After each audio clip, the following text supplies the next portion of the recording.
Now, from WYDC TV, this is Big Fox News at 10.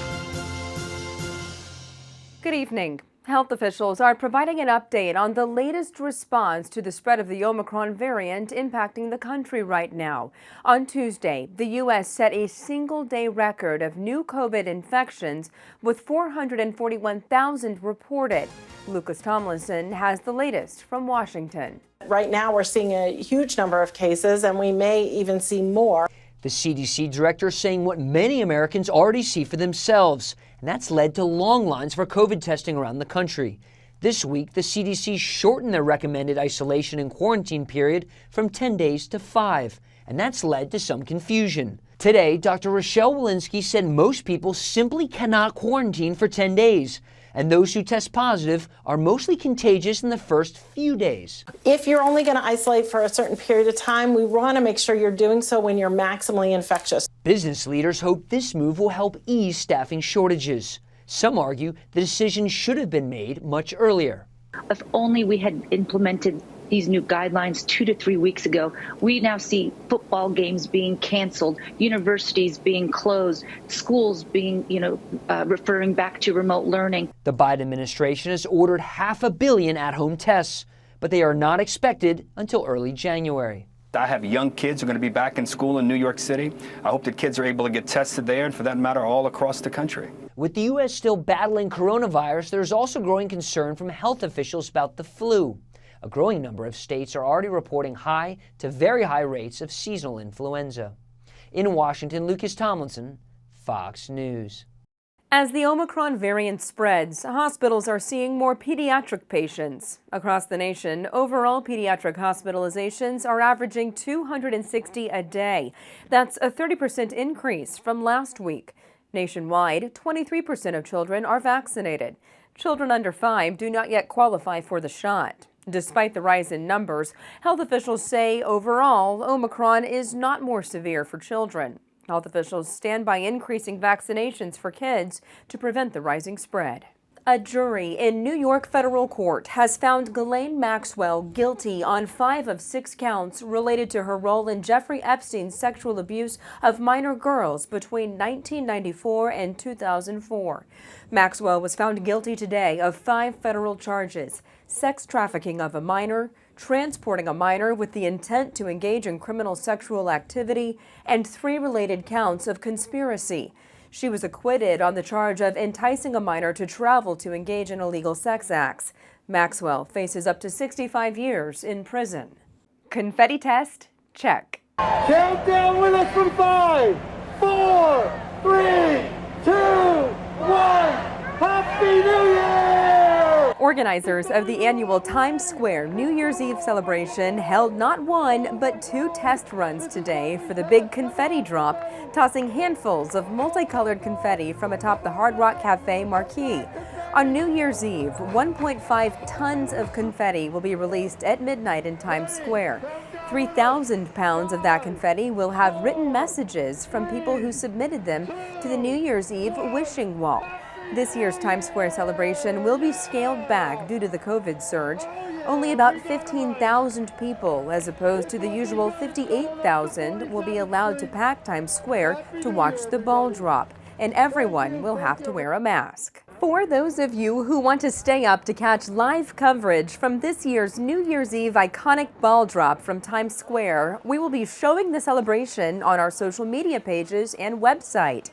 And not just the countdown and ball drop to ring in 2022, you can also watch preparations for the many festivities leading up to the big moment. Visit our Facebook page at Big Fox Television for live updates. COVID-19 is affecting Broadway. Some shows continue while others go dark. Richard Giacovas reports. Box office pickup will call. On 44th Street tonight, Broadway was still going strong. Clyde's at the Hayes Theater sold out. So was Phantom of the Opera at the Majestic. And David Byrne's American Utopia soldiered through a modified performance after one of the band members tested positive for COVID. It might be a show that you'll never, ever going to see again. Anybody who was sick stayed home. Like, it'll be modified, but we'll still see something that'll be fun. But 6 blocks up, one of the most anticipated new productions, The Music Man, went dark Tuesday night. Its star, Hugh Jackman, testing positive for COVID just a week after the show opened in previews. So I just wanted you to hear from me that I tested positive this morning for COVID.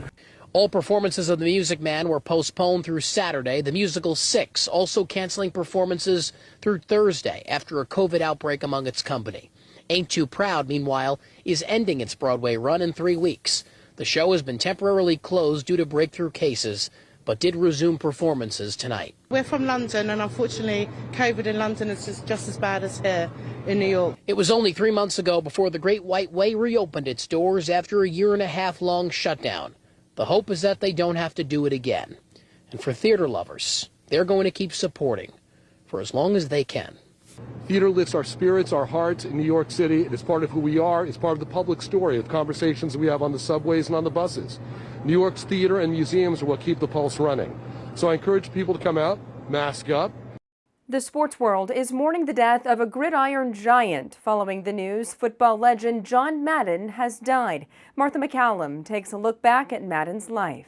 John Madden's booming voice and commanding stature will always be associated with football. Born in 1936 in Minnesota, his family moved to California, where he was a star football and baseball player. The sports legend began his professional football career as the Oakland Raiders linebacker coach in 1967.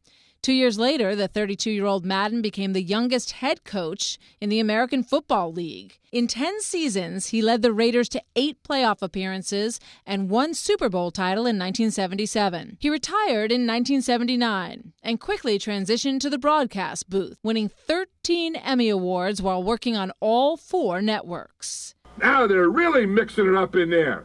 Hey, watch this. They're really mixing it up in there. Famous for not liking airplanes, Madden traveled to games in custom-built buses known as the Madden Cruiser. Well known for his dynamic style, the American Sportscaster Association twice named Madden Sports Personality of the Year. Some people say, they run in there and they collide or something. I mean, it gets in there, boom. That's what I say. Fans and players enjoyed his tradition of handing out turkey legs to the MVPs at the Thanksgiving Day game. Madden also lent his name and expertise to popular EA Sports video game, Madden NFL, applying the same principles he did on the field. You never stay the same. You can say, okay, we're the top game. Let's just stay right there. Let's stay right there on top. You don't, because the minute you say, we're okay, we're going to stay there, you slip, I'll guarantee you. That you have to say, okay, we're here, but we're going to get better. He was inducted into the Pro Football Hall of Fame in 2006. Martha McCallum, Fox News. Still ahead tonight, it's been one of the most popular topics of conversation this year. How much a tank of gas will set you back. More on what's keeping gas prices high. Here's your local stock market update from Big Fox.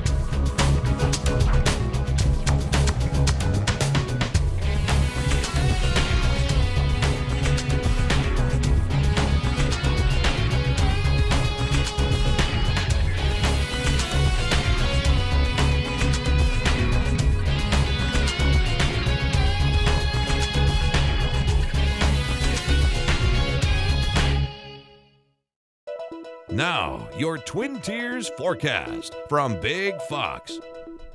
Tonight's Big Fox forecast is brought to you by William Mattar. Good evening, everyone. It's been a pretty dreary day tomorrow. We are expecting to start off with a lot of cloud cover, and there will be some drizzle as you start off your morning coffee. Temperatures will be in the mid-30s, so it is going to be a chilly start to our day. There will be some spotty showers and possibly even some snow mixing in on Thursday. It will be a little bit warmer by the end of the week, and then we have a stronger system that will bring Arctic air back by the end of the weekend. I'll talk about that in just a little bit. But if you are planning for your New Year's Eve celebration, here's a look at what you can expect, at least in the Twin Tiers. Temperatures will be very mild. We're looking at readings in the 40s in the evening hours, 40 degrees at around midnight when we're bringing in the new year. So it looks like it is going to be a pretty mild start to our new year, but that will change with a storm system that will arrive by Saturday night. But out ahead of the system, we have to deal with a low pressure system that is moving into the mid-Atlantic. It will set off a few showers across our area for your Thursday. It's not going to be widespread, but there will be some of you who will receive some rain. Temperatures, so not bad considering our average highs right now are in the 30s. 36 degrees is what we will start off with. Our average high is around 34, so we're going to start off a little bit warmer than that, and then it's going to be about 10 degrees above normal by the afternoon with a reading around 43 degrees, and we'll stay in the 40s through the rest of the evening with a lot of cloud cover and a few spotty showers across our area. On New Year's Eve, there will be a storm system that will be driving through, but I think we'll stay dry for most of your Friday, and then that system will be arriving on Saturday, and I'm expecting some snow out of the system as well. So our future radar is showing a shower here and there for the most part on your Thursday. Again, there will be some snow that will try to fall, but I think that will melt as rain as those temperatures warm up in the 40s during the day. So there is the possibility of a few showers. Again, they could be mixing it with snow, but I think most of that snow as it moves into the surface will be melting and will fall as rain. And then we start to clear out Thursday evening into early Friday. I think Friday will be a relatively quiet day, a few spotty showers, but again, I think maybe one or two of you might see it, just an isolated shower or two. And then moving into your Saturday, I think that's when the bulk of the rain will come. In fact, I think it will be widespread rain throughout the day on Saturday. So it's going to be quite a dreary start to the 2022 year. Tonight, though, we drop down to around 34 degrees in Elmira, 37 in Corning. Highs tomorrow will be in the mid-40s, and your 7-day forecast features warm conditions for New Year's Day with a high around 51, chances of showers, and then changing over to snow as temperatures will be plunging. Elon Musk sells more shares of Tesla, Disney reopens a water park in Florida, and the Powerball lottery is ending the year on a high note. Ted Lindner has those stories and more. Elon Musk selling more stock in Tesla. The world's richest man has sold more than $16 billion worth of stock over the past few weeks. Musk has exercised more than 22 million options that were set to expire in August. Dozens of cruise ships have now reported coronavirus cases, though the CDC is not expected to shut the entire industry down again. As of Tuesday, the CDC reported 89 ships with COVID-19 cases on board. The ships are operated by Carnival, Royal Caribbean, Disney, Norwegian, and Viking. Hours after closing New York City stores due to concerns over COVID-19, Apple now allowing some customers back inside. The walkback comes after the tech giant received backlash online. The New York City locations will now offer limited walk-in shopping and repair services. Disney Parks Typhoon Lagoon reopening on January 2nd, just in time for Disney World Florida's 50th anniversary. The water park closed with the rest of Disney parks at the start of the pandemic in March of 2020. Disney has already reopened other parks, which now will shut down for annual renovations. And the Powerball lottery rising to $441 million for tonight's drawing. It's the third largest jackpot of the year. There have been 35 straight drawings since the lottery had a jackpot winner. The cash prize option is estimated to be worth $317.5 million. In just a few days, corks will be popping to celebrate the new year, but supply chain issues have hit the wine industry hard, and that includes a champagne shortage. Many retailers are low on supply of the bubbly beverage from the Champagne wine region of France, and that means you might find prices on the rise. This has just been kind of a perfect storm of a lot of factors. You think about, okay, you've got the ships where the champagne is coming over, but you've also got trucks in France that need to get it from the winery to the port, and then they're shipping it over, and you need to have trucks here in the U.S. And it's not even just that basic transportation issue. We're also looking at things like shortages of the cage that goes on top of your bottle, labels, boxes to put wine in.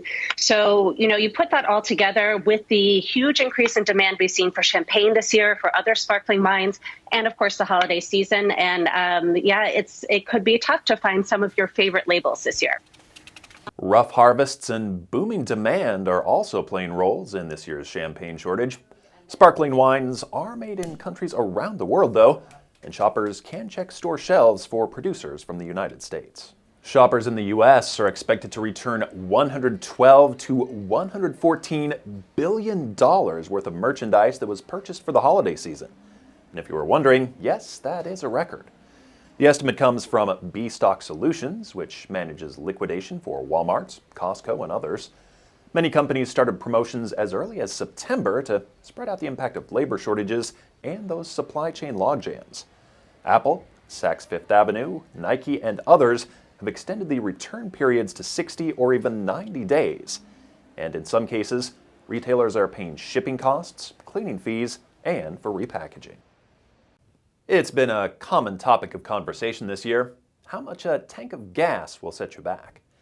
Experts think the prices will decline in the new year, but not as soon as we might hope. Rebecca Castor reports on what's keeping the prices high. As with many things in our lives, COVID-19 is still driving up gas prices. Louisiana is one of the top oil-producing states in the country, but overall, production has not yet reached pre-pandemic levels. Data from the tech company GasBuddy finds that early on in the pandemic, the U.S. was producing about 13 million barrels of oil a day. Now that number is around 11.6 million barrels. GasBuddy says production is slowly recovering, but will need to ramp up. We will see additional oil production coming online probably in the mid and latter half of 2022 as prices remain high, and that should eventually lead to some more relief. But for now, it does look like in the very short term, prices may start heading back up. We're still in a tumultuous environment in which, conventional wisdom is in the backseat compared to developments from the COVID-19 pandemic. So I would expect that to continue in 2022. This Christmas Day, gas prices were the highest ever recorded on December 25th at a little over $3.26 a gallon. But more production should bring good news in 2022. The U.S. Energy Information Administration predicts gasoline prices will reach an average of $2.88 in the new year. When that may happen, though, is largely dependent on future COVID-19 variants and potential travel restrictions. While prices still remain high, they have dropped by about 20 cents since November. Drivers here today are paying about $3.09 a gallon. T-Mobile gets hit with another cyber attack with data and access at risk. Reports say a small number of customer accounts of the tech and mobile media giant were hit by a recent cyber attack. The attack happened in two forms: a SIM swapping attack, where mobile SIM cards that require authentication to network access were worked around, or customer data was exposed, or both. A breach in August exposed data for 50 million T-Mobile customers. T-Mobile says it is taking immediate steps to help affected individuals. A new study says your kids might not sleep well enough at night because of a byproduct coming from cell phone use. Researchers in Spain say sleep patterns in kids could become disrupted by cell phone use because of electromagnetic fields that may be given off. One key part of the study looked at cell phone use after 7 p.m. The worst sleep deprivation happened at night, of course. However, daytime electromagnetic effects did not impact sleep at night. The study appears in the journal Environmental Research.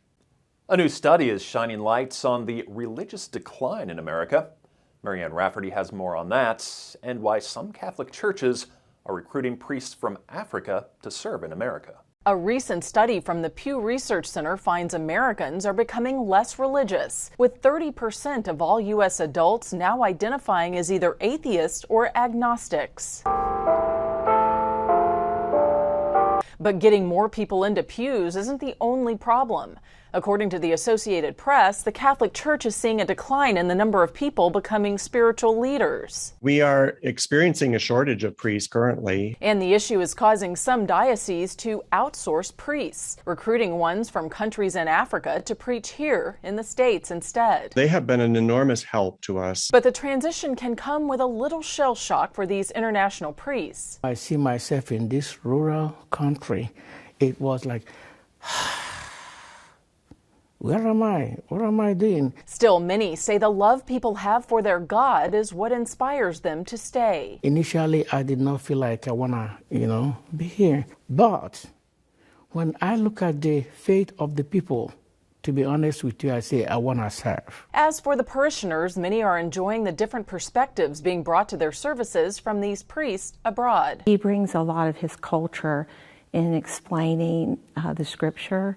So Father kind of ties everything in to how he grew up and then maybe how things are different here. The Pew Research study also found among the different types of Christians, Protestants saw the largest rate of decline. Still, more Americans consider themselves religious than not. We want to leave you with a smile tonight. A family entertainment and food center wants you to say cheese and roll away as an arcade game winner. Chuck E. Cheese wants one Winter Winterland kid to escape frozen days by winning their own ice ball arcade game for home. The game is like skee-ball games in old-style arcades. You can go to a Chuck E. Cheese for tickets or go online at chuckecheese.com for more info. I did always love a good skee-ball game. Hey, thanks for joining us. Have a great night.